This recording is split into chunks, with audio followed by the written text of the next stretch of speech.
사랑하는 나의 자녀여, 영상을 시작하기 전에 잠시 마음을 멸쳐보세요. 지금 당신의 마음 안에 있는 그 소원, 저는 이미 알고 있습니다. 이 순간 10초를 드릴게요. 당신이 간절히 바라는 마음을 댓글에 적어주세요.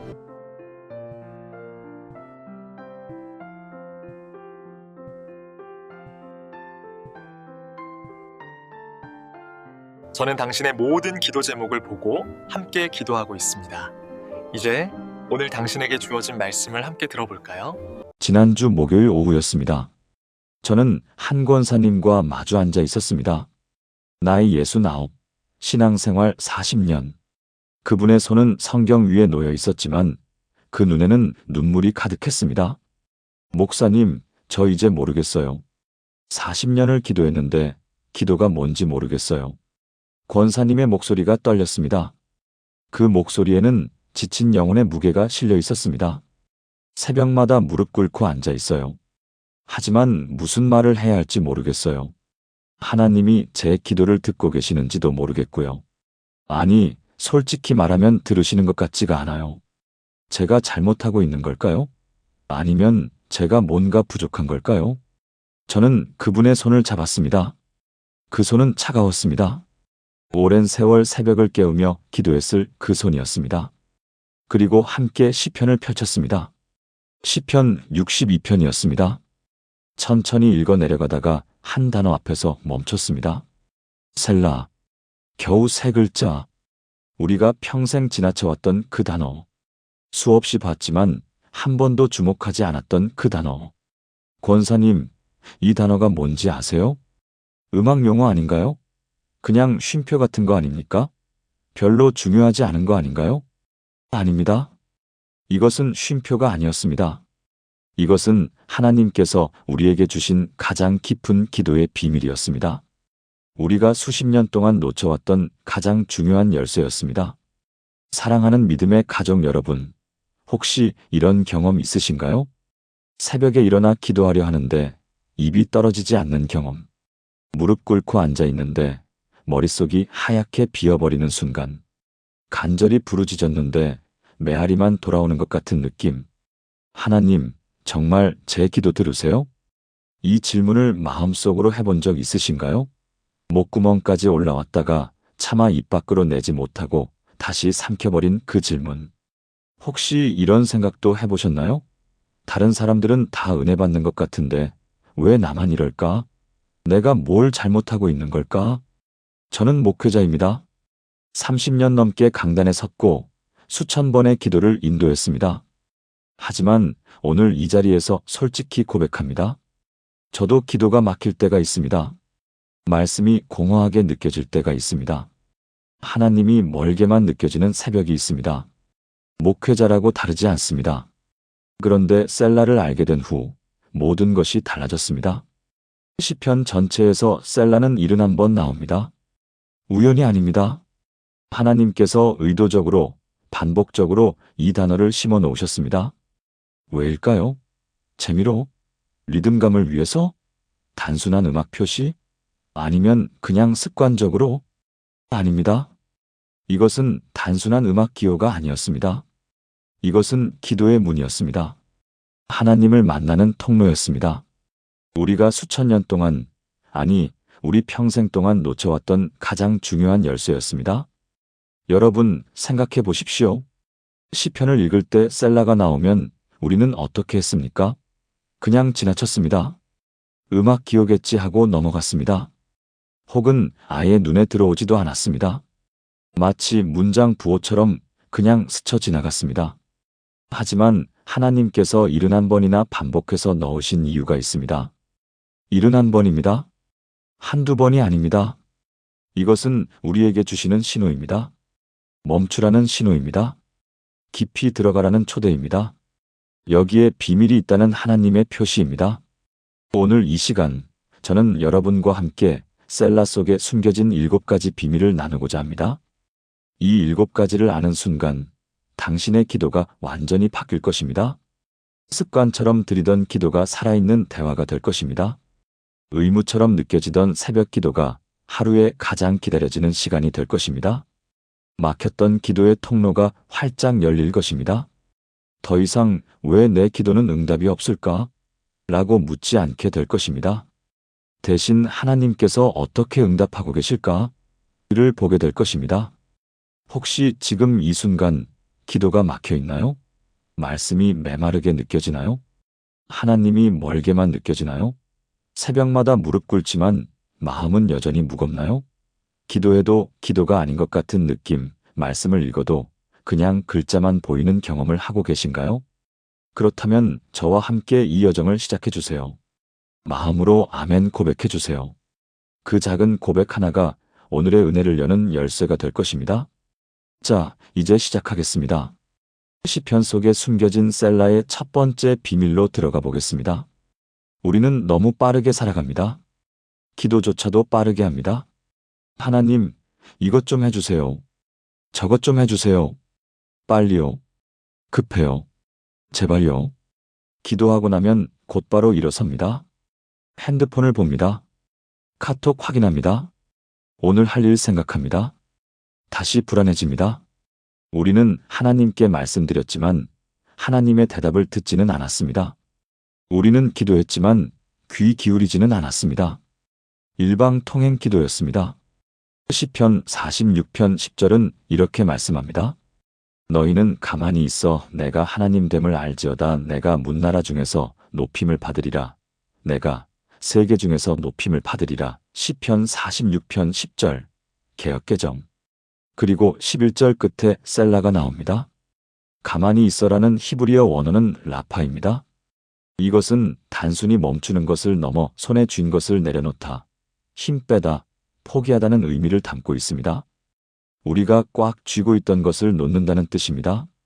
시편 46편이 쓰인 배경을 보면 더욱 놀랍습니다. 예루살렘이 적군에게 포위당했을 때입니다. 성 밖에는 수만 명의 군대가 진을 쳤습니다. 백성들은 공포에 떨었습니다. 식량이 떨어져 갔습니다. 물도 부족했습니다. 그런 급박한 상황에서 하나님께서 무엇을 명령하셨을까요? 빨리 도망가라가 아니었습니다. 무기를 들고 싸워라도 아니었습니다. 빨리 기도하라도 아니었습니다. 가만히 있어라. 멈춰라. 손에 쥔 것을 내려놓아라. 그리고 셀라. 이 멈춤 속에서 하나님을 경험하라는 것입니다. 오늘부터 기도할 때 이렇게 해보십시오. 기도 중간에 의도적으로 멈추세요. 30초든 1분이든 3분이든 괜찮습니다. 그리고 조용히 물어보세요. 하나님, 지금 제게 무엇을 말씀하시고 싶으신가요? 처음에는 아무 소리도 들리지 않을 수 있습니다. 그래도 괜찮습니다. 계속하세요. 멈춤은 연습이 필요합니다. 경기도 화성에 사시는 김영자 권사님, 68세의 이야기를 나누고 싶습니다. 권사님은 신앙생활 40년의 베테랑이셨습니다. 새벽 기도를 하루도 거르지 않으셨습니다. 교회에서도 구역장을 15년째 맡고 계셨습니다. 그런데 3년 전 남편께서 갑작스럽게 세상을 떠나셨습니다. 심장마비였습니다. 저녁 식사 후 소파에 앉아 TV를 보시다가 그대로 쓰러지셨습니다. 병원으로 급히 옮겼지만 이미 늦었습니다. 권사님의 삶은 완전히 무너졌습니다. 43년을 함께 산 남편이었습니다. 싸울 때도 많았지만 그래도 늘 곁에 있었던 사람이었습니다. 장례를 치르고 나니 집이 너무 조용했습니다. 텅 빈 느낌이었습니다. 밤이 오는 것이 두려웠습니다. 권사님은 더 열심히 기도했습니다. 새벽 기도뿐 아니라 저녁 기도도 드렸습니다. 하루에 서너 시간씩 기도했습니다. 하나님, 이 외로움을 좀 없애주세요. 너무 힘들어요. 남편 생각이 자꾸 나요. 빨리 이 아픔에서 벗어나게 해주세요. 1년이 지났습니다. 하지만 외로움은 조금도 나아지지 않았습니다. 오히려 더 심해졌습니다. 밤마다 불면증에 시달렸습니다. 식욕도 없어졌습니다.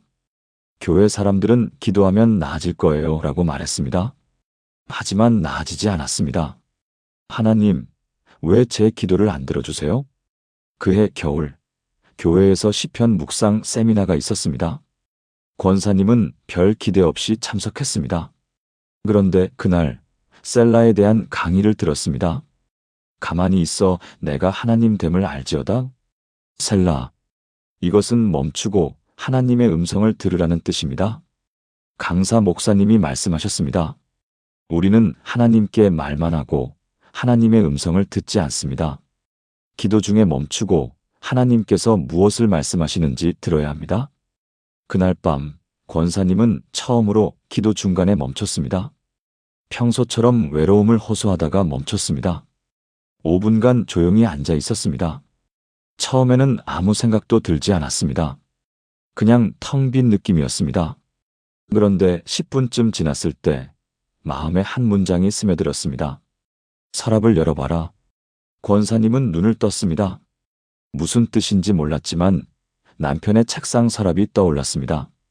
장례 후 한 번도 열어본 적 없는 서랍이었습니다. 권사님은 일어나 남편의 서재로 갔습니다. 문을 열자 남편의 채취가 아직도 남아있는 것 같았습니다. 책상 위에는 남편이 쓰던 안경이 그대로 놓여 있었습니다. 권사님은 한동안 문 앞에 서 있었습니다. 들어가기가 두려웠습니다. 이 방에 들어가면 남편이 정말 없다는 것을 다시 한번 실감하게 될 것 같았습니다. 심호흡을 크게 한번 했습니다. 그리고 천천히 책상 앞으로 다가갔습니다. 손을 뻗어 서랍 손잡이를 잡았습니다. 손이 떨렸습니다. 왜 이렇게 떨리는지 모르겠습니다. 다시 한번 심호흡을 하고 서랍을 열었습니다.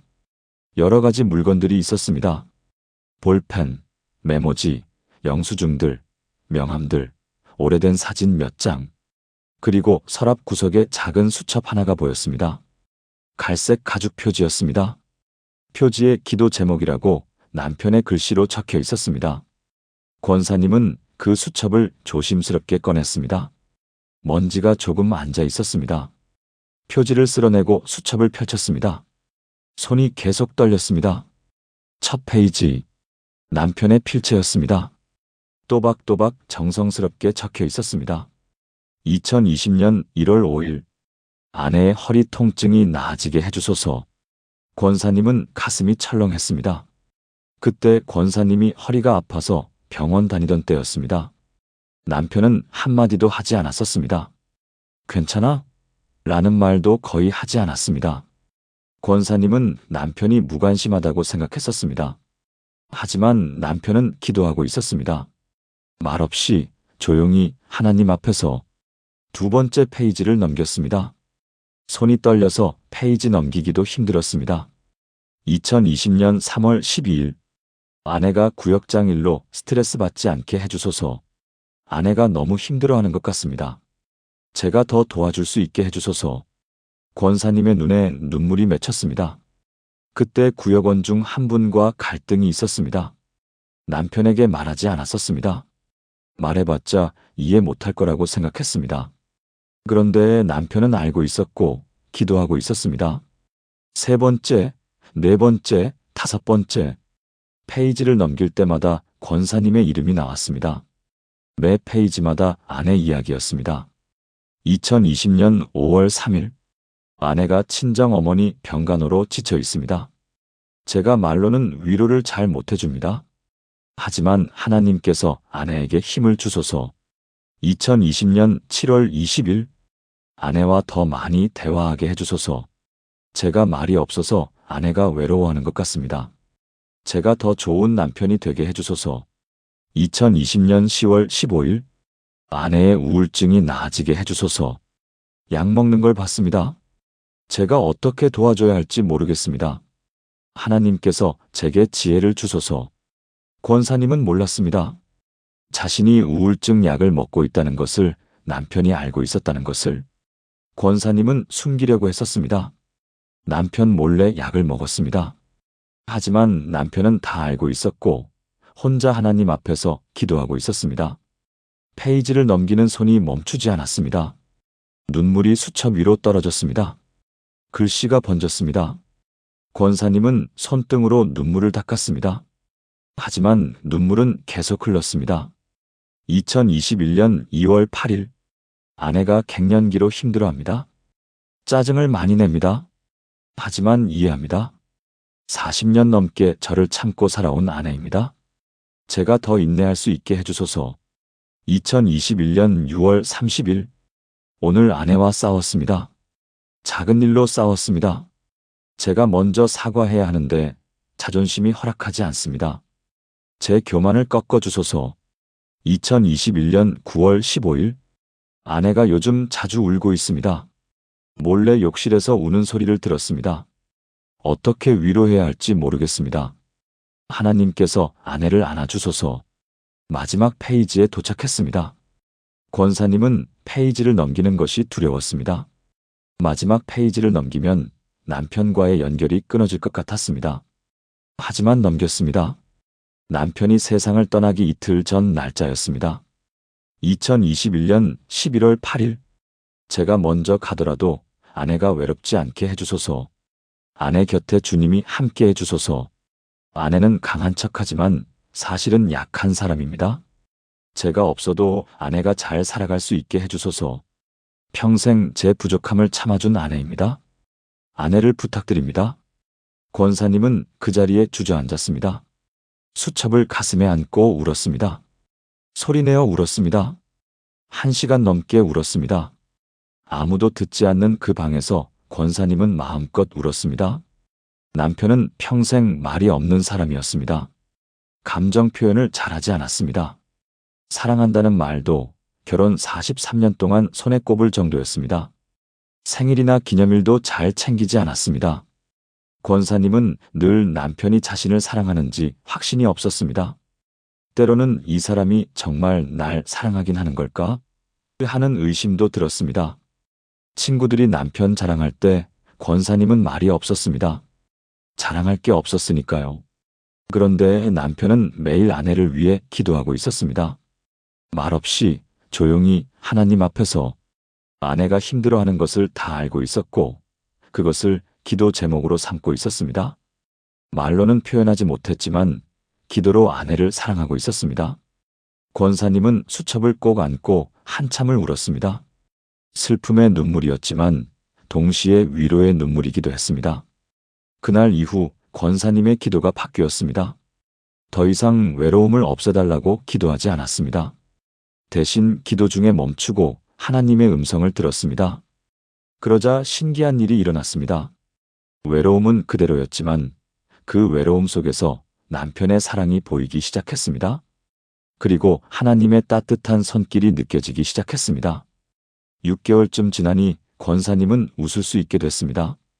1년쯤 지나니 다른 홀로 되신 권사님들을 위로할 수 있게 됐습니다. 지금 권사님은 교회에서 홀로 서신 분들을 위한 모임을 인도하고 계십니다. 그리고 이렇게 말씀하십니다. 1년 동안 제가 하나님께 떼쓰기만 했어요. 빨리 외로움을 없애달라고만 했지 하나님께서 뭐라고 말씀하시는지 들으려고 하지 않았어요. 멈추고 들었을 때 하나님께서 제게 보여주고 싶어 하셨던 것들이 보이기 시작했어요. 남편의 사랑도 하나님의 사랑도요. 사랑하는 여러분, 오늘 기도할 때 한 번만 멈춰보세요. 하나님께 말씀드린 후 1분만 조용히 앉아 계세요. 하나님께서 당신에게 무엇을 말씀하고 싶어 하시는지 귀 기울여 보세요.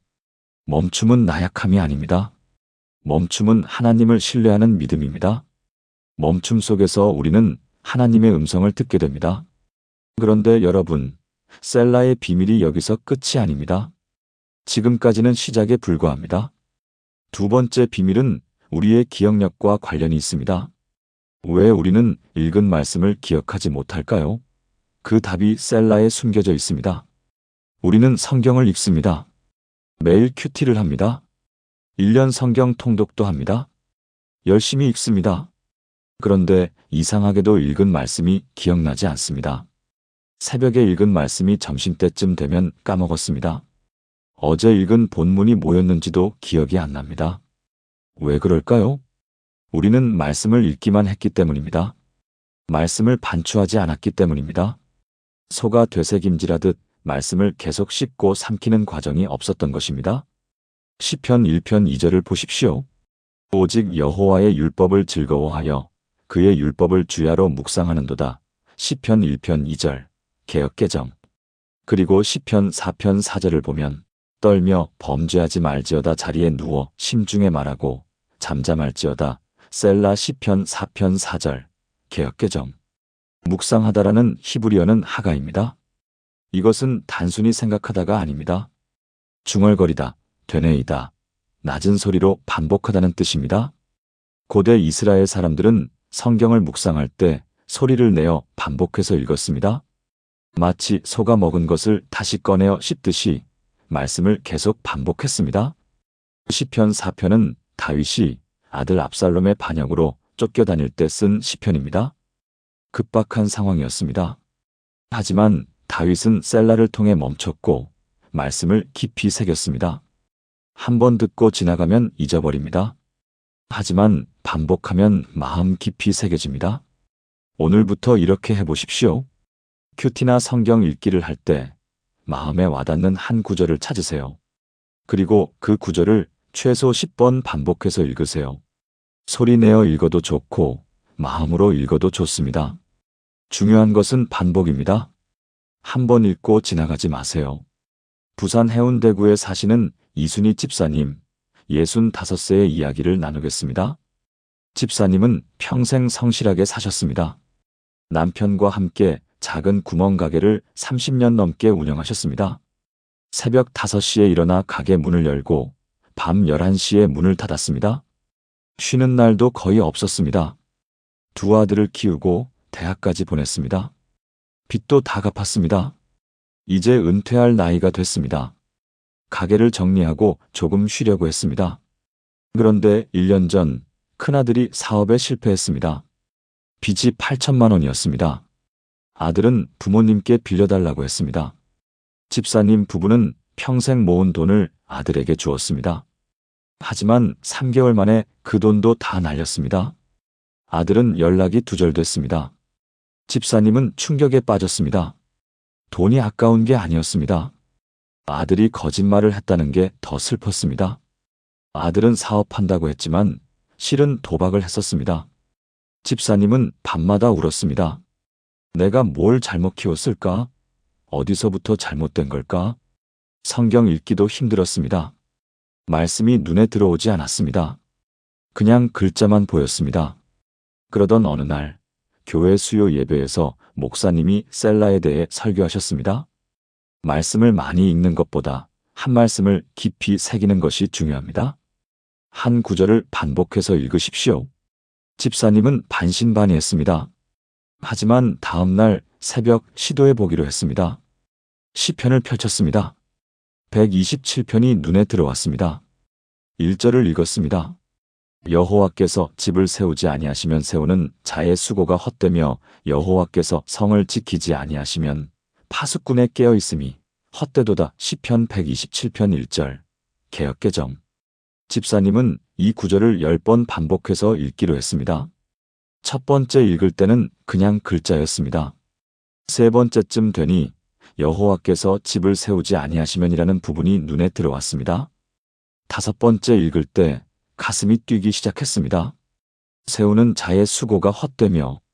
이것이 집사님 이야기였습니다. 집사님은 평생 수고했습니다. 새벽부터 밤까지 일했습니다.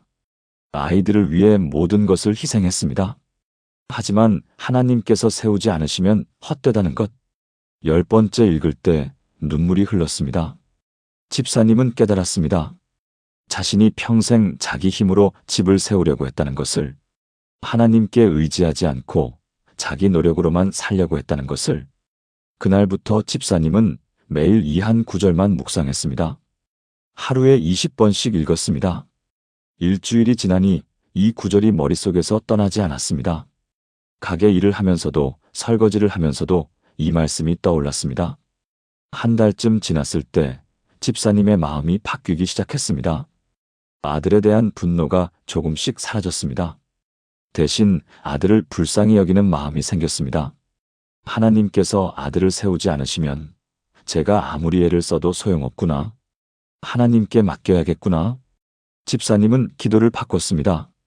아들을 빨리 변화시켜달라고 기도하는 대신 하나님께서 아들의 인생을 세워주소서라고 기도했습니다. 2달쯤 지난 어느 날 아들에게서 전화가 왔습니다.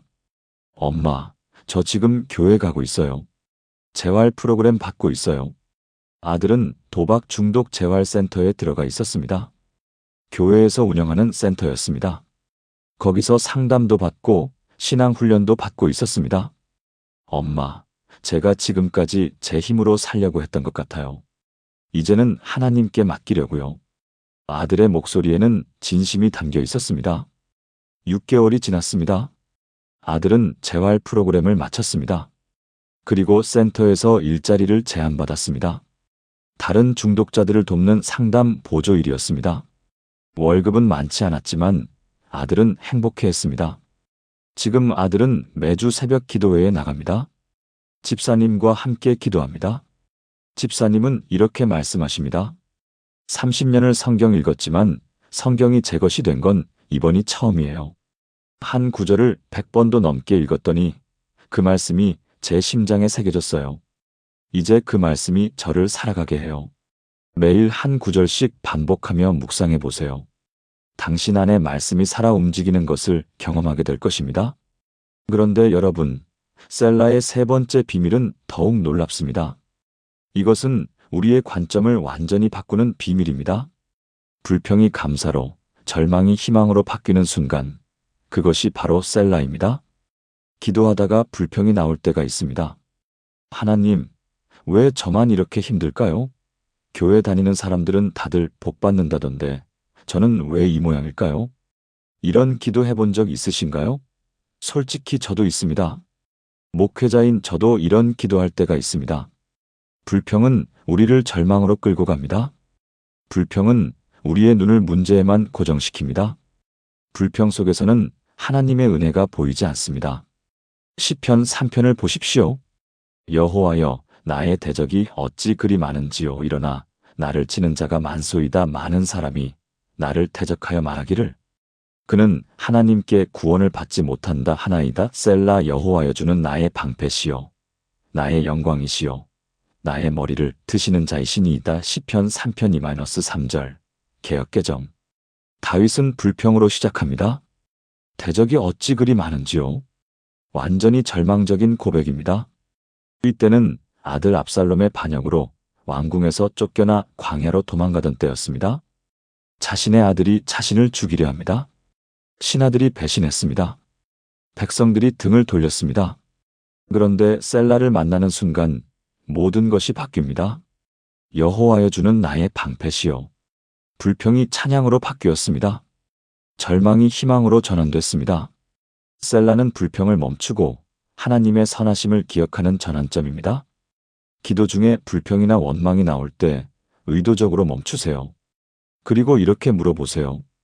지금 내가 보지 못하는 하나님의 선하심은 무엇일까? 이 상황 속에서도 하나님이 나를 지키고 계신 부분은 무엇일까? 관점을 바꾸는 연습을 하세요. 인천 남동구에 사시는 정미경 권사님, 63세의 이야기를 나누겠습니다. 권사님에게는 35년 동안 마음에 담고 산 한이 있었습니다. 시어머니와의 관계였습니다. 권사님이 26에 시집을 갔습니다. 시어머니는 까다로운 분이셨습니다. 며느리에게 늘 불만이 많으셨습니다. 이렇게 요리하면 어떡하니? 우리 집은 원래 이렇게 하는 게 아닌데. 애들 그렇게 키우면 버릇 없어져. 내 말대로 해. 권사님은 참고 참았습니다. 시어머니 말씀대로 했습니다. 하지만 시어머니는 여전히 불만이었습니다. 특히 시어머니는 권사님의 친정 이야기만 나오면 인상을 찌푸리셨습니다. 친정에서 뭘 배워왔길래 이 모양이니? 한 번은 친정 어머니께서 병원에 입원하셔서 권사님이 잠깐 다녀온 적이 있었습니다. 저녁 때쯤 집에 돌아왔습니다. 집에 들어서자마자 시어머니가 거실에 앉아 계셨습니다. 시댁일은 내팽개치고 친정만 쫓아다니네. 그 말을 듣는 순간 권사님은 가슴이 철렁 내려앉았습니다. 하지만 아무 말도 하지 못했습니다. 권사님은 그날 혼자 방에서 울었습니다. 베개에 얼굴을 묻고 소리 없이 울었습니다. 하지만 참았습니다. 시어머니 모시는 게 며느리 도리지 하면서 참았습니다. 또 한 번은 권사님이 감기에 걸려 누워 있었습니다. 열이 38도가 넘었습니다.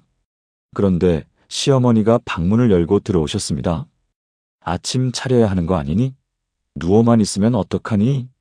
권사님은 그 말을 들으며 일어났습니다.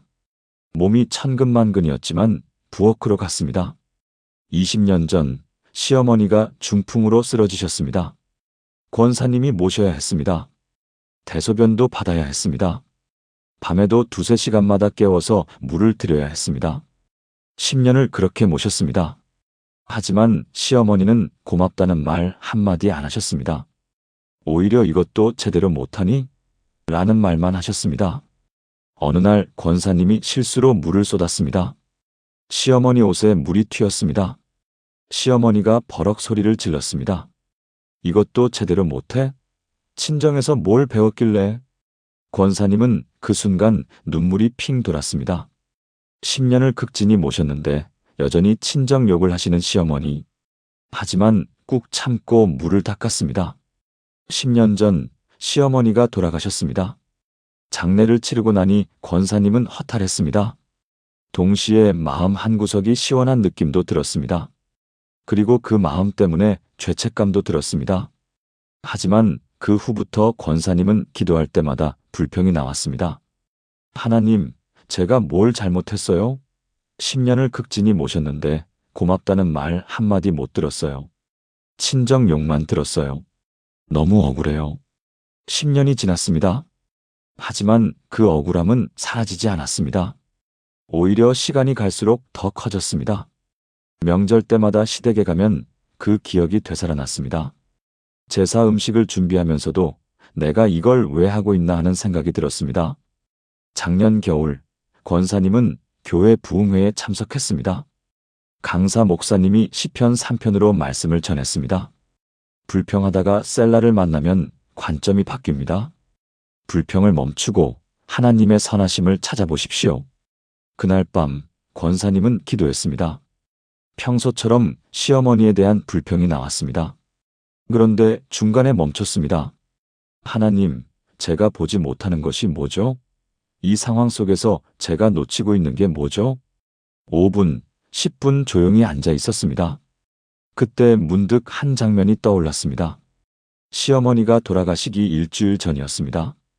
권사님이 시어머니 등을 밀어드리고 있었습니다. 그날 저녁이었습니다. 시어머니를 씻겨드리고 잠옷으로 갈아입혀드렸습니다. 시어머니가 갑자기 권사님의 손을 잡았습니다. 힘없는 손이었습니다.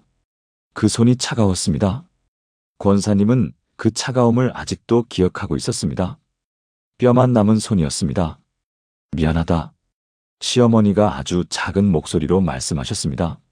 목소리가 떨리고 있었습니다. 권사님은 처음에 잘 못 들었습니다. 뭐가요, 어머니? 권사님이 물었습니다. 더 가까이 다가가 귀를 기울였습니다. 내가 너한테 못되게 굴었지? 시어머니의 눈에 눈물이 맺혀 있었습니다. 평생 처음 보는 시어머니의 눈물이었습니다. 시어머니는 평생 한 번도 우는 모습을 보인 적이 없었습니다. 강한 분이셨습니다. 나도 시어머니한테 그렇게 당했어. 시어머니가 중얼거리듯 말씀하셨습니다. 내 잘못이야. 미안하다. 권사님은 깜짝 놀랐습니다. 시어머니가 그런 말씀을 하시다니. 시어머니도 며느리로 들어와서 고생했다는 말씀이었습니다. 시어머니도 똑같은 아픔을 겪었다는 것이었습니다. 하지만 권사님은 그때 그 말의 의미를 깊이 생각하지 않았습니다. 대수롭지 않게 넘겼습니다. 아니에요, 어머니. 괜찮아요. 시어머니는 더 이상 아무 말씀도 하지 않으셨습니다. 그냥 권사님의 손을 꼭 잡고 계셨습니다. 한참 동안 그렇게 있었습니다. 그리고 일주일 후 돌아가셨습니다. 권사님은 그 순간을 10년 동안 잊고 있었습니다. 아니, 기억하고 싶지 않았던 것인지도 모릅니다. 왜냐하면 그 순간을 인정하면 자신의 억울함이 정당화되지 않을 것 같았으니까요. 불평할 이유가 없어질 것 같았으니까요. 하지만 지금 다시 떠올려 보니 시어머니는 생애 마지막에 용서를 구하고 계셨습니다. 그것도 평생 자존심 강하셨던 분이 며느리에게 머리 숙이며 사과를 하신 것입니다. 시어머니도 자신이 잘못했다는 것을 알고 계셨던 것입니다. 그 차가웠던 손, 떨리던 목소리, 눈물. 시어머니도 힘드셨던 것입니다. 평생 며느리에게 못되게 군 것을 후회하고 계셨던 것입니다. 시어머니도 자신의 시어머니에게 당한 상처가 있었고 그 상처가 며느리에게로 이어진 것이었습니다. 권사님은 울음을 터뜨렸습니다. 하나님, 제가 시어머니의 사과를 받아들이지 않았네요. 제가 계속 불평만 했네요. 시어머니도 외로우셨을 텐데, 시어머니도 사랑받고 싶으셨을 텐데, 시어머니도 인정받고 싶으셨을 텐데, 저는 그것도 몰랐네요. 그날 이후 권사님의 기도가 바뀌었습니다. 불평 대신 감사가 나왔습니다. 하나님, 시어머니가 마지막에 용서를 구해주셔서 감사합니다. 제가 그 사랑을 이제라도 알게 하셔서 감사합니다. 신기한 일이 일어났습니다. 10년 동안 짓눌렀던 마음의 짐이 사라졌습니다. 시어머니 사진을 볼 때 더 이상 억울하지 않았습니다. 오히려 고마운 마음이 들었습니다. 6개월 후 권사님은 시어머니 산소를 찾아갔습니다. 혼자 갔습니다. 산소 앞에 앉아 한참을 있었습니다. 봄바람이 불었습니다. 산소 주변에 들꽃이 피어 있었습니다. 어머니, 그때 말씀하셨을 때 제가 제대로 대답을 못 드렸어요. 이제 말씀드려요. 괜찮아요, 어머니. 다 이해해요. 권사님의 목소리가 떨렸습니다. 어머니도 힘드셨죠. 어머니도 사랑받고 싶으셨죠. 어머니도 인정받고 싶으셨죠. 저도 이제 알아요. 어머니도 상처받은 사람이었다는 거요. 눈물이 흘렀습니다. 사랑해요, 어머니. 이제는 진심으로 말할 수 있어요. 사랑해요. 권사님은 산소 앞에서 한참을 울었습니다. 하지만 그 눈물은 억울함의 눈물이 아니었습니다. 치유의 눈물이었습니다. 해방의 눈물이었습니다. 용서의 눈물이었습니다. 지금 권사님은 이렇게 말씀하십니다. 10년 동안 불평만 했어요. 하지만 셀라를 만나고 관점이 바뀌었어요. 제가 못 보던 것들이 보이기 시작했어요. 하나님은 제 불평이 아니라 제 감사를 기다리고 계셨어요. 그리고 시어머니도 용서받고 싶어 하셨다는 걸 이제야 알았어요. 오늘 하루 감사 제목 3가지를 찾아보세요. 아무리 작은 것이라도 괜찮습니다. 그 작은 감사 하나가 당신의 기도를 바꿀 것입니다. 그런데 여러분, 지금까지 3가지 비밀을 나눴습니다. 하지만 아직 4가지가 더 남았습니다. 특히 4번째 비밀은 우리 대부분이 하고 있는 가장 큰 실수와 관련이 있습니다.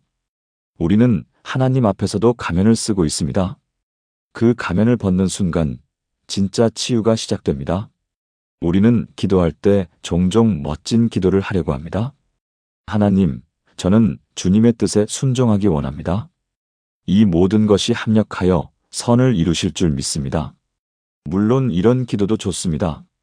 하지만 솔직히 마음 깊은 곳에선 다른 생각이 있지 않으신가요? 하나님, 솔직히 너무 힘들어요. 이해가 안 돼요. 화도 나요. 그런데 우리는 이런 솔직한 감정을 하나님께 드리는 게 불경건하다고 생각합니다. 이런 말을 하나님께 어떻게 해? 하면서 꾹 참습니다. 하지만 시편을 보면 완전히 다릅니다. 시편 13편을 보세요. 여호와여 어느 때까지니까 나를 영원히 잊으시나이까? 주의 얼굴을 나에게서 언제까지 숨기시겠나이까? 내가 내 마음에 근심하고 종일토록 마음에 슬픔을 품기를 어느 때까지 하오며 내 원수가 나를 치며 자랑함을 어느 때까지 하리이까? 시편 13편 1-2절 개역개정. 다윗이 하나님께 언제까지입니까? 라고 4번이나 반복해서 묻습니다. 이것은 거의 항의에 가까운 기도입니다. 그런데 놀랍게도 하나님은 이런 솔직한 기도를 받아주셨습니다. 다윗은 자신의 진짜 감정을 다 쏟아낸 후에야 비로소 평안을 얻습니다. 하나님은 당신의 멋진 기도를 원하시는 게 아닙니다. 당신의 진짜 마음을 원하십니다. 오늘부터 기도할 때 가면을 벗으세요. 해야 하는 기도가 아니라 하고 싶은 기도를 하세요. 솔직하게 당신의 감정을 하나님께 털어놓으세요. 화가 나면 하나님, 저 지금 화나요라고 말씀드리세요. 두렵다면 하나님, 저 너무 무서워요라고 고백하세요. 하나님은 당신의 솔직함을 기다리고 계십니다. 대전 서구에 사시는 박혜숙 집사님, 67세의 이야기를 나누고 싶습니다. 집사님은 평생 좋은 사람으로 살아왔습니다. 누가 부탁하면 싫다는 말을 못했습니다. 교회에서도 늘 웃는 얼굴로 섬겼습니다. 하지만 4년 전 집사님에게 큰 일이 생겼습니다. 30년을 함께 산 남편이 바람을 피웠습니다. 상대는 남편 회사의 후배였습니다. 28살 차이가 났습니다. 집사님은 하늘이 무너지는 것 같았습니다. 남편을 믿었습니다. 30년 동안 단 한 번도 의심한 적 없었습니다.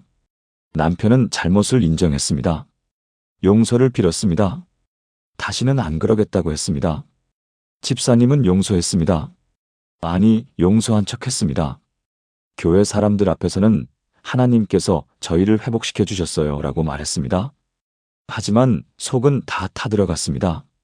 밤마다 남편 핸드폰을 몰래 확인했습니다. 남편이 늦게 들어오면 의심했습니다. 마음에는 분노와 증오가 가득했습니다. 기도할 때도 가면을 썼습니다. 하나님, 저희 부부를 축복해 주세요. 남편을 용서할 수 있는 마음을 주세요. 하지만 진짜 마음은 달랐습니다. 하나님, 솔직히 남편이 미워요. 남편이 망하면 좋겠어요. 그 여자도 벌 받았으면 좋겠어요.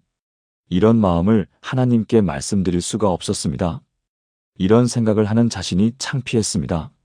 나는 집사인데 이런 생각을 하면 안 되는데 하면서 자책했습니다. 2년 반 동안 집사님은 가면을 쓴 채 살았습니다.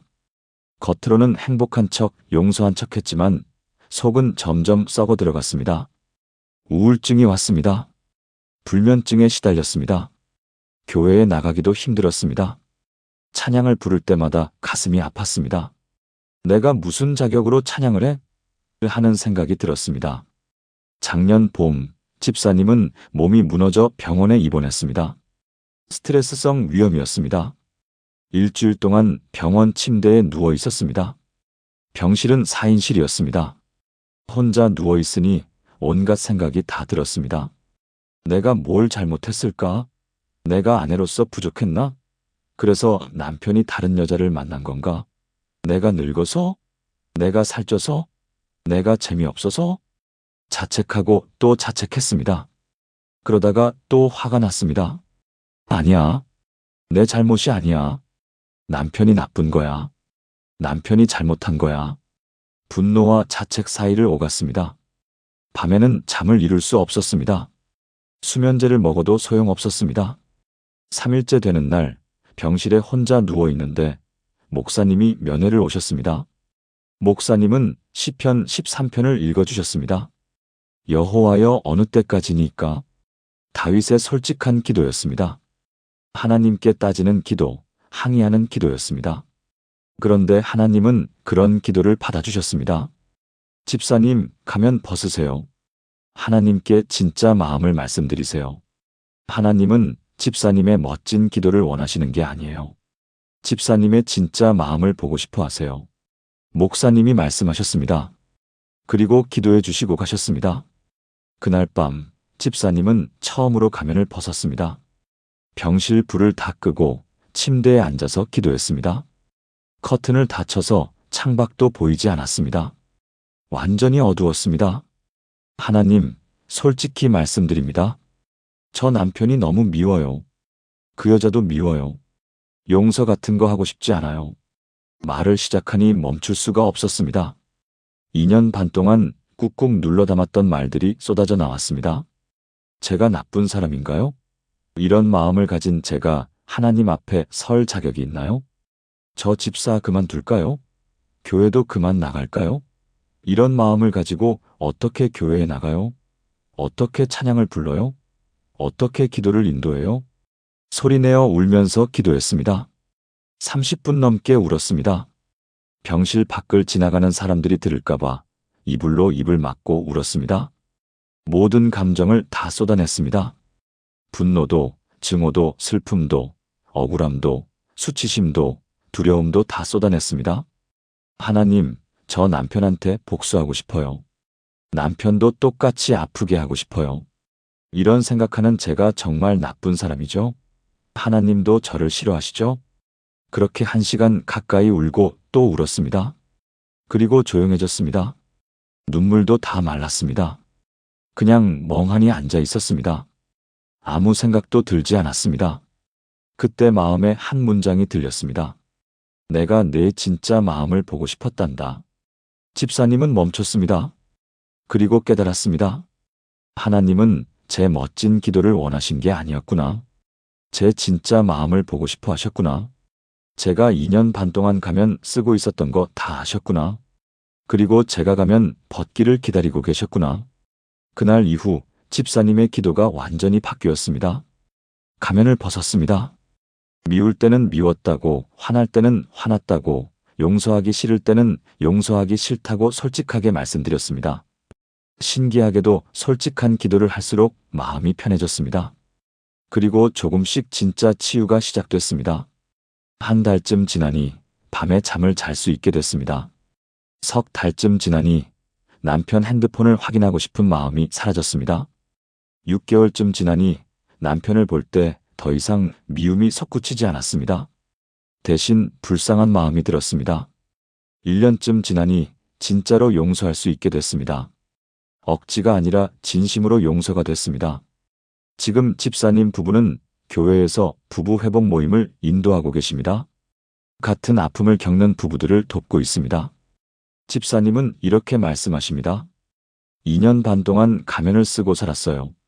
하나님께도 가면을 썼어요. 하지만 하나님은 제 진짜 모습을 보고 싶어 하셨어요. 가면을 벗고 솔직해지는 순간 진짜 치유가 시작됐어요.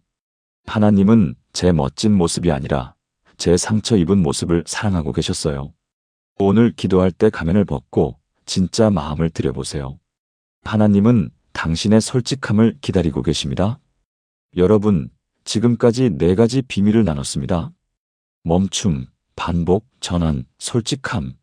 하지만 아직 3가지가 더 남았습니다. 5번째 비밀은 특별히 중요합니다. 우리는 하나님께 말만 하고 듣지 않습니다. 이제 듣는 법을 배워야 합니다. 우리는 기도를 일방통행으로 생각합니다. 내가 하나님께 말씀드리는 것, 내가 간구하는 것, 내가 부탁하는 것. 그런데 기도는 쌍방통행입니다.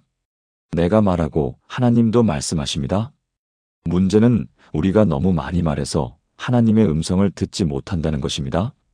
시편 62편 5절을 보세요. 나의 영혼아 잠잠히 하나님만 바라라. 물은 나의 소망이 그로부터 나오는도다. 시편 62편 5절. 개역개정. 잠잠이는 히브리어로 둠인데 침묵하라, 고요히 기다리라는 뜻입니다. 그리고 8절 끝에 셀라가 나옵니다. 백성들아 시시로 그를 의지하고 그의 앞에 너희 마음을 토하라. 하나님은 우리의 피난처시로다. 셀라. 시편 62편 8절. 개역개정. 마음을 토하라. 다음에 셀라가 나옵니다. 내 마음을 다 쏟아낸 후에는 멈추고 하나님의 응답을 기다리라는 뜻입니다. 기도할 때 이렇게 해보세요. 당신이 하고 싶은 말을 다 한 후에 최소 3분 동안 완전히 침묵하세요. 아무 말도 하지 마세요. 그냥 조용히 앉아서 기다리세요. 처음에는 아무것도 안 들릴 수 있습니다. 그래도 계속하세요. 광주 광산구에 사시는 최영란 권사님, 64세의 이야기를 나누겠습니다. 권사님은 신앙생활 45년의 베테랑이셨습니다. 새벽 기도, 수요 예배, 금요 철야 하나도 빠지지 않으셨습니다. 교회에서도 여전도회 회장을 10년째 맡고 계셨습니다. 그런데 권사님에게는 25년 동안 담고 산 짐이 하나 있었습니다. 막내 아들이었습니다. 막내 아들은 지금 41세입니다. 하지만 25년 전부터 집에만 틀어박혀 지냅니다. 대학 졸업 후 취업에 실패하고 그 후로 계속 방에만 있었습니다. 권사님은 25년 동안 매일 아들을 위해 기도했습니다. 하나님, 제 아들을 일으켜 주세요. 밖에 나가게 해주세요. 직장을 구하게 해주세요. 제발 부탁드립니다. 새벽마다, 밤마다 똑같은 기도를 반복했습니다. 하지만 25년 동안 아무것도 바뀌지 않았습니다. 아들은 여전히 방에만 있었습니다. 권사님은 지쳐갔습니다. 하나님, 제 기도 안 들으시나요? 왜 아무 응답도 안 하세요? 25년을 기도했는데요. 작년 가을, 권사님은 교회 수련회에 참석했습니다. 그곳에서 셀라에 대한 강의를 들었습니다. 기도한 후에는 반드시 침묵의 시간을 가지세요. 하나님의 응답을 기다리세요. 우리가 말을 멈춰야 하나님의 음성을 들을 수 있습니다. 다음 날 새벽 권사님은 평소처럼 아들을 위해 기도했습니다. 그런데 이번에는 기도 후에 조용히 앉아 있었습니다. 5분, 10분, 15분. 아무 생각도 하지 않으려고 노력했습니다. 그냥 하나님을 기다렸습니다. 20분쯤 지났을 때 마음에 한 문장이 떠올랐습니다. 너가 아들의 변화를 구했지만 나는 내 마음의 평안을 먼저 주고 싶다. 권사님은 깜짝 놀랐습니다. 25년 동안 단 한 번도 생각해 본 적 없는 내용이었습니다. 아들이 변해야 내가 평안해질 줄 알았는데 하나님은 순서가 다르시구나. 그날부터 권사님은 기도 내용을 바꿨습니다. 하나님, 아들이 변하든 안 변하든 제 마음에 주님의 평안을 주세요. 그리고 매일 10분씩 침묵으로 하나님을 기다렸습니다. 처음 2주는 별 변화가 없었습니다. 한 달쯤 지나니 권사님의 마음이 조금씩 평안해지기 시작했습니다. 아들 방문을 볼 때마다 숨이 막혔었는데 이제는 하나님께서 때가 되면 일하실 거야라는 평안이 생겼습니다. 석 달쯤 지난 어느 날 아침 놀라운 일이 일어났습니다. 아들이 방문을 열고 나왔습니다. 엄마, 저 오늘 밖에 좀 나가볼게요. 권사님은 눈물이 쏟아졌습니다. 아들은 그날 동네 한 바퀴를 돌았습니다. 25년 만에 처음이었습니다. 그 후 아들은 조금씩 밖에 나가기 시작했습니다. 동네 산책로도 걷고 도서관도 갔습니다. 교회 청년부 모임에도 얼굴을 비쳤습니다. 7개월 후 아들이 말했습니다. 엄마, 저 요즘 온라인으로 공부하고 있어요. 컴퓨터 자격증 따려고요. 지금 아들은 컴퓨터 관련 자격증을 땄고 온라인 프리랜서로 일을 시작했습니다. 집에서 일하지만 이제는 방문을 열고 가족과 대화도 합니다. 권사님은 이렇게 말씀하십니다. 25년 동안 제가 일방적으로 말만 했어요. 하나님의 음성을 들으려고 하지 않았어요. 침묵하는 법을 배우고 나서 하나님께서 어떻게 일하고 계신지 보이기 시작했어요. 하나님은 제가 말을 멈출 때까지 기다리고 계셨던 거예요. 오늘 기도 후에 10분만 침묵해 보세요. 하나님의 음성을 듣게 될 것입니다. 여러분, 이제 6번째 비밀로 넘어갑니다. 이것은 우리의 시선을 완전히 바꾸는 비밀입니다. 우리는 문제를 보지만 하나님은 우리가 당신을 보기를 원하십니다. 우리는 기도할 때 상황을 말합니다. 이 병을 낫게 해주세요. 이 빚을 갚게 해주세요. 이 문제가 해결되게 해주세요. 상황에 초점이 맞춰져 있습니다. 눈에 보이는 문제에만 집중합니다. 그런데 시편 기자들은 다릅니다. 그들은 상황 대신 하나님을 선포했습니다. 시편 46편을 보세요. 하나님은 우리의 피난처시요 힘이시니 환난 중에 만날 큰 도움이시라. 그러므로 땅이 변하든지 산이 흔들려 바다 가운데에 빠지든지 바닷물이 뛰놀며 솟구쳐 그 파도가 산을 흔들지라도 우리는 두려워하지 아니하리로다. 셀라 시편 46편 1-3절 개역개정. 상황은 최악입니다. 땅이 변하고 산이 흔들리고 바다가 범람합니다. 하지만 결론은 우리는 두려워하지 아니하리로다입니다. 왜냐하면 하나님은 우리의 피난처이시기 때문입니다. 상황을 보지 말고 하나님을 선포하라는 것입니다. 시편 46편은 예루살렘이 적군에게 포위당했을 때 쓰인 시편입니다.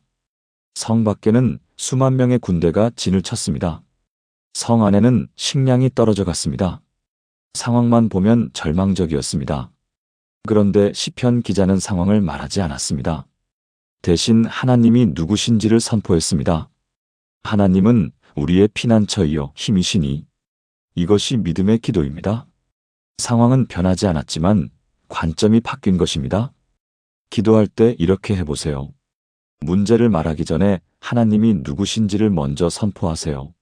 하나님은 나의 피난처이시고 나의 힘이시고 나의 방패이십니다.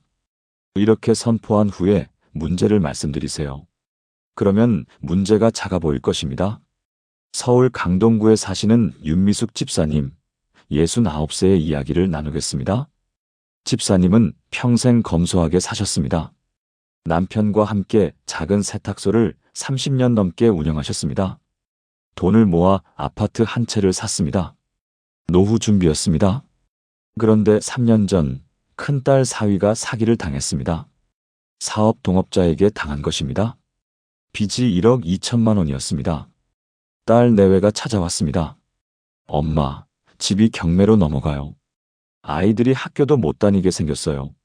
좀 도와주세요. 집사님 부부는 아파트를 팔았습니다.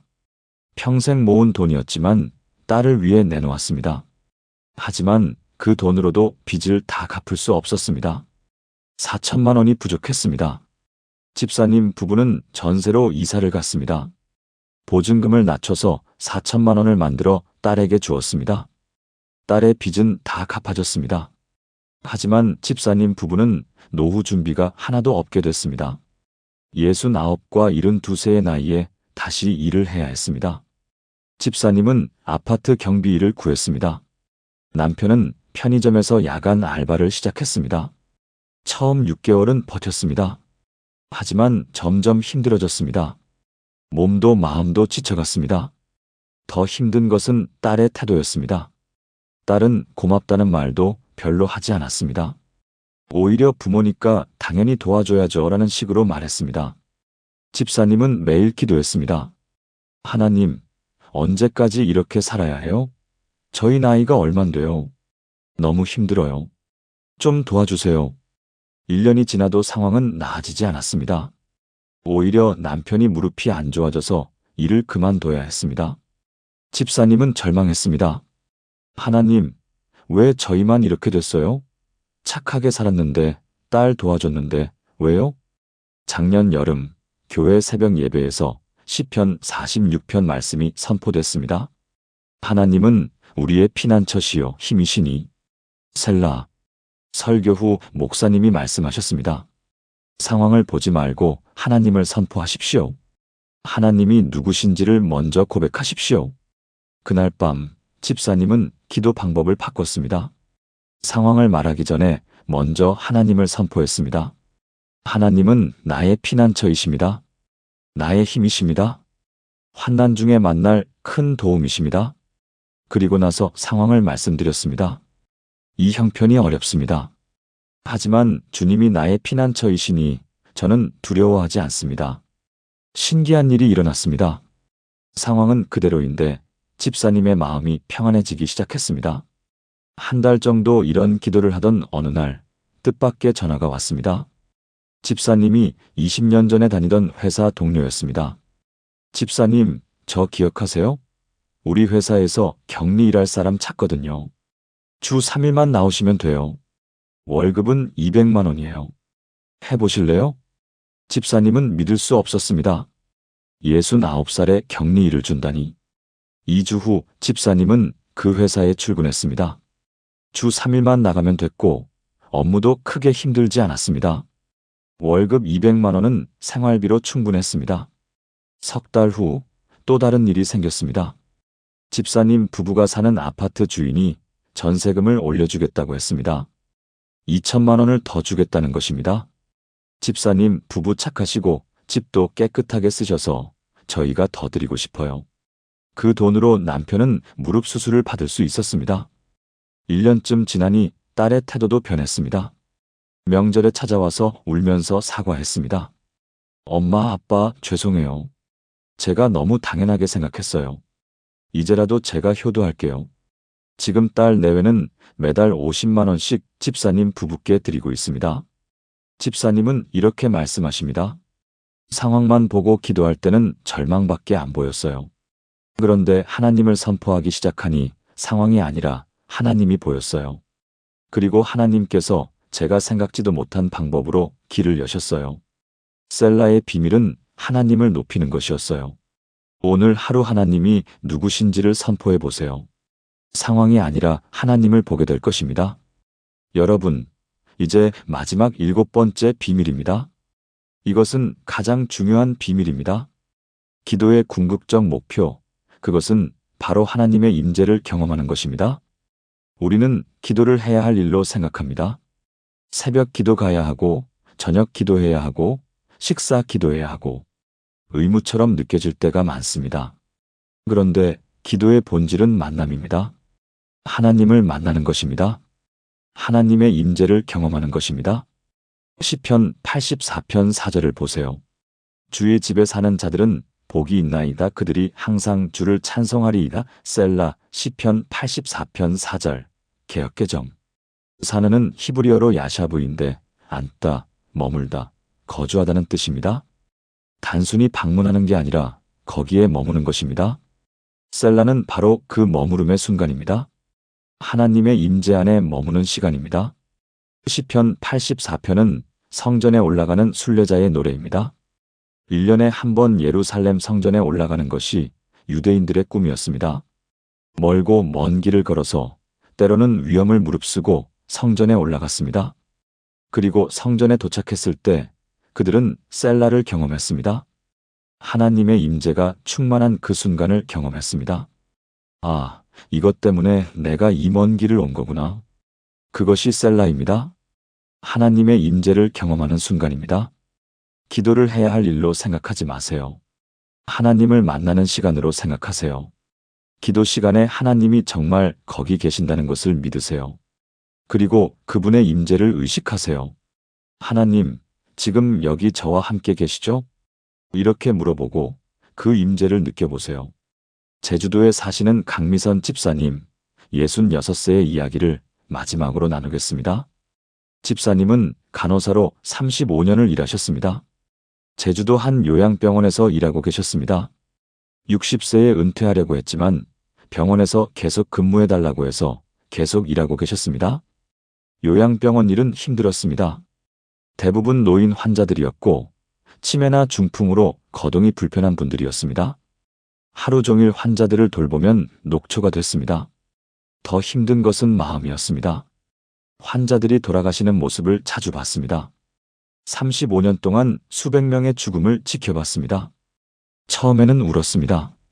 하지만 시간이 지나니 무뎌졌습니다. 감정이 메말라갔습니다.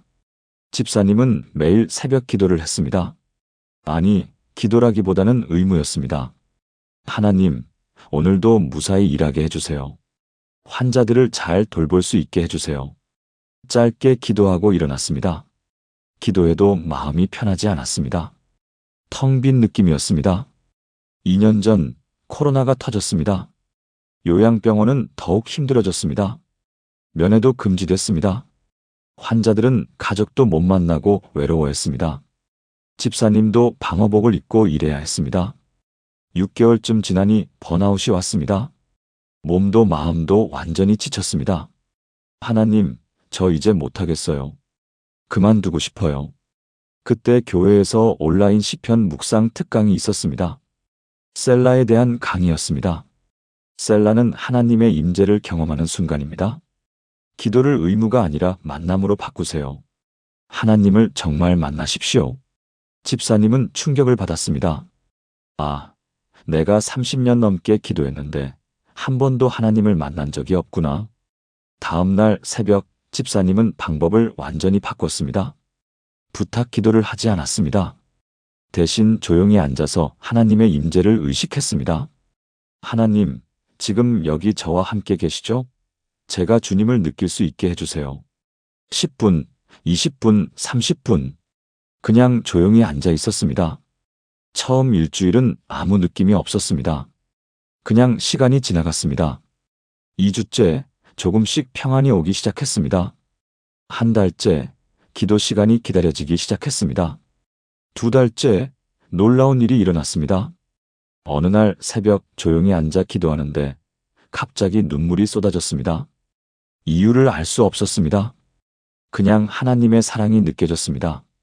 아, 하나님께서 나를 사랑하시는구나. 정말 나를 사랑하시는구나. 40년 신앙생활하면서 처음 느끼는 감정이었습니다. 머리로만 알았던 하나님의 사랑을 그날 심장으로 느꼈습니다. 집사님은 30분 넘게 울었습니다. 기도도 안 했습니다.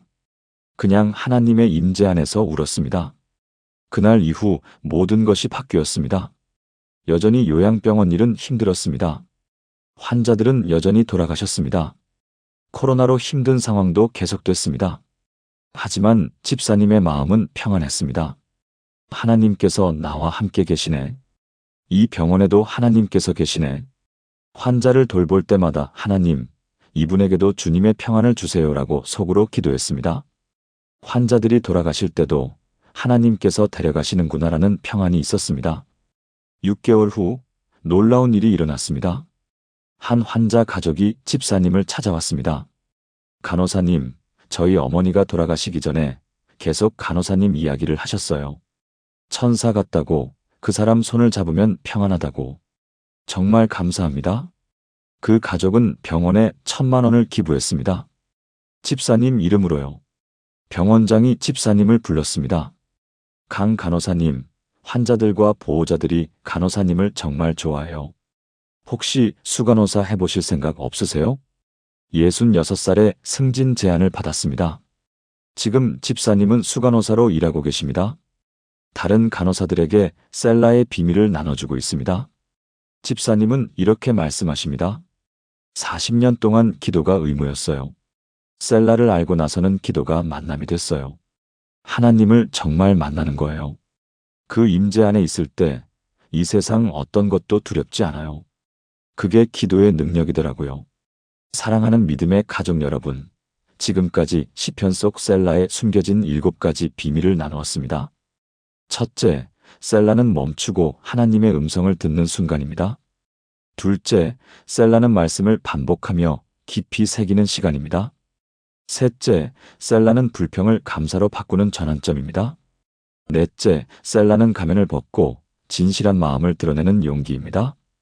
다섯째, 셀라는 내 말을 멈추고 하나님의 응답을 듣는 순종입니다. 여섯째, 셀라는 상황이 아닌 하나님을 선포하는 믿음입니다. 일곱째, 셀라는 하나님의 임재를 경험하는 은혜입니다. 이 7가지가 당신의 기도를 완전히 바꿀 것입니다. 더 이상 왜 내 기도는 안 들릴까? 라고 묻지 않게 될 것입니다. 대신 하나님께서 어떻게 응답하실까? 를 기대하게 될 것입니다. 불안한 기도가 평안한 기도로 바뀔 것입니다. 막힌 기도가 열리는 기도로 바뀔 것입니다. 습관적인 기도가 능력의 기도로 바뀔 것입니다. 혹시 지금 기도가 막혀 있나요? 기도해도 마음이 여전히 무겁나요? 하나님이 멀게만 느껴지나요? 그렇다면 오늘부터 셀라를 실천해 보세요. 이번 주 실천 가이드를 드리겠습니다. 월요일 기도 중간에 1분 멈춤 연습을 하세요. 하나님께 질문하세요. 지금 제게 무엇을 말씀하시고 싶으신가요? 화요일 마음에 와닿는 한 구절을 찾아 10번 반복해서 읽으세요. 큐티 시간에 적용해 보세요. 수요일 기도 중 불평이 나오면 멈추고 감사 제목 3가지를 찾으세요. 아주 작은 것도 괜찮습니다. 목요일 가면을 벗는 연습을 하세요. 하나님께 진짜 감정을 솔직하게 말씀드리세요. 금요일 기도 후 3분간 완전히 침묵하세요. 하나님의 응답을 기다리세요. 토요일 문제를 말하기 전에 하나님이 누구신지 먼저 선포하세요. 하나님은 나의 피난처이십니다. 일요일 30분간 하나님의 임재만을 경험하는 시간을 가지세요. 아무 말도 하지 말고 그냥 하나님과 함께 있으세요. 이 일주일을 실천해 보세요. 그리고 다음 주에도 계속하세요. 한 달 후 당신의 기도가 어떻게 바뀌었는지 경험하게 될 것입니다. 함께 기도하시겠습니까? 전능하신 하나님 아버지, 오늘 이 시간 시편 속 셀라의 놀라운 비밀들을 깨닫게 하심을 감사드립니다. 저희가 일방적으로 말만 하고 주님의 음성을 듣지 못했던 것, 말씀을 깊이 새기지 못하고 그냥 읽기만 했던 것, 불평으로 기도하며 감사를 잃어버렸던 것, 가면을 쓰고 진실한 마음을 숨겼던 것, 침묵하지 못하고 주님의 응답을 기다리지 않았던 것, 상황만 보고 주님을 높이지 못했던 것, 의무로 기도하며 주님의 임재를 경험하지 못했던 모든 것을 회개합니다. 이제 고백합니다. 주님은 저희의 목자이시니 저희에게 부족함이 없습니다. 주님은 저희의 피난처시요 저희의 힘이시며 환난 중에 만날 큰 도움이십니다. 오늘부터 저희 기도를 바꾸겠습니다. 기도 중에 멈추고 주님의 음성을 듣겠습니다. 한 말씀을 깊이 묵상하며 마음에 새기겠습니다. 불평 대신 감사를 선택하고 가면을 벗고 진실한 마음을 드리겠습니다. 침묵 속에서 주님의 응답을 기다리며 상황이 아닌 주님을 선포하겠습니다. 그리고 매일 주님의 임재를 경험하는 시간을 갖겠습니다. 이 모든 것이 주님께서 셀라를 통해 가르쳐 주신 기도의 비밀임을 믿습니다. 주님, 이제 저희 기도가 습관이 아닌 만남이 되게 하시고 의무가 아닌 기쁨이 되게 하시며 형식이 아닌 능력이 되게 하소서. 저희 삶의 매 순간마다 셀라를 기억하게 하시고 그 순간마다 주님을 만나게 하소서. 불안한 마음의 평안을 막힌 기도의 통로를, 메마른 영혼의 생수를 부어주소서. 살아계신 예수 그리스도의 이름으로 기도드립니다. 아멘. 사랑하는 여러분, 오늘 나눈 7가지 중 가장 마음에 와닿은 것이 무엇인가요? 댓글로 나눠주세요. 그리고 아멘으로 고백해주세요. 그 작은 고백 하나가 당신의 기도를 여는 열쇠가 될 것입니다. 이 영상이 도움이 되셨다면 주변의 기도로 힘들어하는 분들과 공유해주세요. 하나님의 평안이 여러분의 가정에, 여러분의 삶에, 여러분의 기도 속에 충만하시길 주님의 이름으로 축복합니다. 기도로 승리하는 여러분이 되시길 축복합니다.